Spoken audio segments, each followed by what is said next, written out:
Good morning, class 12th student. Today we will study about electric flux.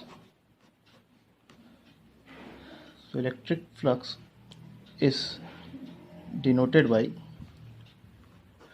phi and phi e.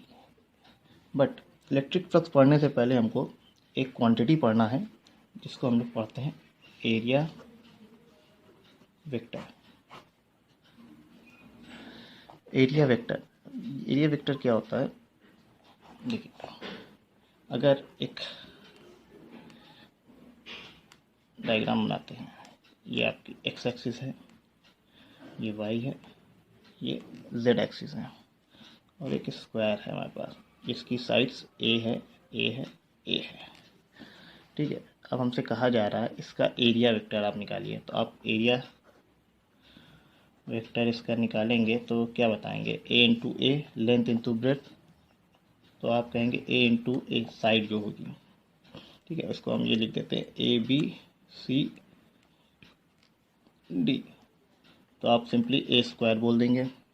But जब area आपका vector quantity है तो इसका हमें magnitude के साथ साथ डायरेक्शन भी बताना होगा।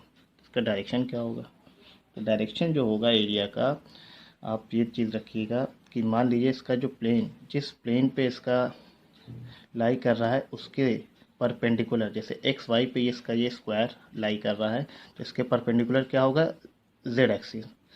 एक्स वाई पे ये लाई कर रहा है इसका प्लेन, तो इसके परपेंडिकुलर एक्स वाई के परपेंडिकुलर क्या है? Z axis. अब जेड का एक्सिस पॉजिटिव हो सकता है, आउटवर्ड डायरेक्शन में भी हो सकता है और इनवर्ड डायरेक्शन में भी हो सकता है।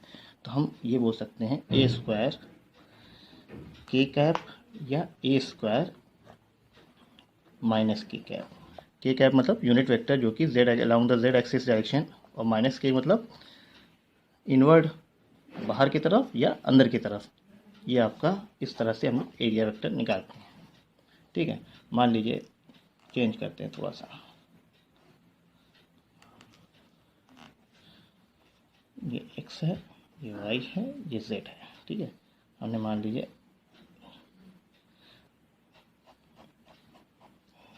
सेम चीज़ है। हमसे ये पूछ रहा है कि इसका एरिया वेक्टर क्या होगा। इस डायग्राम का एरिया वेक्टर क्या होगा भाई? एरिया वेक्टर आप बताएंगे भाई ए स्क्वायर, उसकी क्या होगी, डायरेक्शन क्या होगी? अब देखिए एक्स और जेड डायरेक्शन भी लाई कर रहा है इसका प्लेन, तो इसका जो परपेंडिकुलर क्या होगा? Y axis. अब वाई भी ऊपर की तरफ, आउटवर्ड या इनवर्ड, मतलब आपका बाहर की तरफ हो सकता है या तो अंदर की तरफ हो सकता है। तो बाहर की तरफ है तो आपका ए स्क्वायर, वाई एक्सिस है तो हम क्या कह सकते हैं? जे या ए स्क्वायर माइनस जे, दोनों तरफ। एक और लेते हैं एग्जांपल।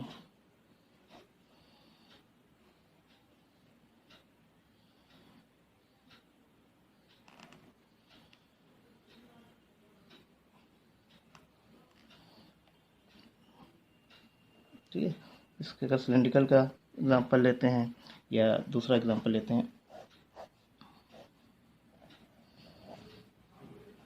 ये मान लेते हैं वाई, जेड, ये एक्स। ठीक है, अब इसका क्या है? इसका ये सेंटर से रेडियस आर है तो इसका क्या होगा? एरिया वेक्टर हो जाएगा इसका पाई आर स्क्वायर, और इसका भी क्या होगा भाई? एक्स जेड पे लाई कर रहा है तो वाई पे यानी जे और पाई स्क्वायर माइनस जे। तो ये जितना भी एरिया वेक्टर आप देख रहे हैं ये 2 डायमेंशन का भी हम लोगों ने देखा है 2D फॉर्म में। तो जो हम लोग फिजिक्स में 2D डायग्राम देखते हैं या उसका एरिया वेक्टर निकालते हैं तो इसे हम लोग फिजिक्स में ओपन सरफेस बोलते हैं। इसमें हमारा 2 डायरेक्शन मिलती है और वो दोनों डायरेक्शन हमारे कंसीडर की जाती है, चाहे वो आउटवर्ड हो चाहे इनवर्ड हो। ठीक है, बट जब 3D इमेज हम लोग देखते हैं या 3D डायग्राम देखते हैं, जैसे कि आप एक क्यूब बनाया हमने, ठीक है, एक एग्जाम्पल की तरफ समझने के लिए, ये एक क्यूब है। ठीक है, अब इसको हमसे कहता है कोई कि सिर्फ ये सरफेस, तो इसका क्या होगा? इसका भी आप कहेंगे एक बाहर की तरफ होगा सरफेस का, एक अंदर की तरफ होगा। लेकिन 3D में हम लोग 3D सरफेस को बोलते हैं क्लोज सरफेस। 3D को डायग्राम में हम लोग क्लोज सरफेस इसको बोलते हैं फिजिक्स में, और इस क्लोज सरफेस में हम लोग केवल आउटवर्ड डायरेक्शन को लेते हैं। यानी जैसे अगर इस प्लेन का हमसे बात किया जा रहा है तो इस प्लेन के एक अंदर की तरफ हो सकता है इसका डायरेक्शन, एक बाहर की तरफ, तो हम लोग हमेशा इसका बाहर वाला कंसीडर करेंगे। ठीक है, तो ये क्लोज सरफेस में हम लोग हमेशा आउटवर्ड डायरेक्शन को कंसीडर करते हैं एरिया वेक्टर। अगर हमसे कोई पूछता है कि इस साइड का आप बताइए एरिया वेक्टर, तो एक तो ये अंदर की तरफ हो, बाहर की तरफ होगा, एक अंदर की तरफ होगा, तो हम लेकिन कौन सा लेंगे, केवल बाहर वाला आउटवर्ड डायरेक्शन को कंसीडर करेंगे 3D में। अब ऊपर वाला कोई पूछता है इस सरफेस का, तो ये ऊपर वाला सरफेस, ये नीचे वाला अगर हमसे कोई पूछता है तो इस तरह हम लोग क्लोज सरफेस में हमेशा आउटवर्ड डायरेक्शन को कंसीडर करते हैं। ये हमारा एरिया वेक्टर होता है। ठीक है, अब हम लोग इलेक्ट्रिक फ्लक्स पढ़ेंगे नेक्स्ट क्लास में। Thank you.